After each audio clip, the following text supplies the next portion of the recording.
अशा एका सिंपलच्या साडीवरच्या व्हिडिओमुळे गिरिजा ओक आता सगळ्या देशाचं क्रश बनली आहे।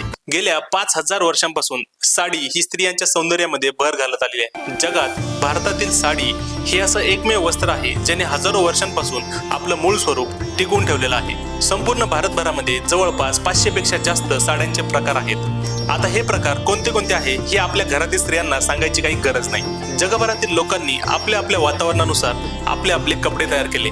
त्याचप्रमाणे भारतातील उष्ण वातावरणामुळे येथील लोकांनी साडी तयार केली आणि म्हणूनच आजही आपली आई किंवा आपली काकू साडीला सगळ्यात प्रथम प्राधान्य देते। आजच्या काळामध्ये आपण वेगवेगळ्या कारणांमुळे आपण वेस्टर्न प्रकारचे कपडे घालतो, पण आपली आई किंवा काकू यांनी साडीलाच प्राधान्य देऊन आपली संस्कृती आपल्या घरापासूनच जपण्याचं काम केलेलं आहे। आज मॉडर्न स्त्रियांच्या कपाटामध्ये या साडीचं स्थान जरी कमी झालेलं असलं, पण या साडीने स्त्रियांच्या सौंदर्यामध्ये घातलेली भर ही कोणीच नाकारू शकत नाही।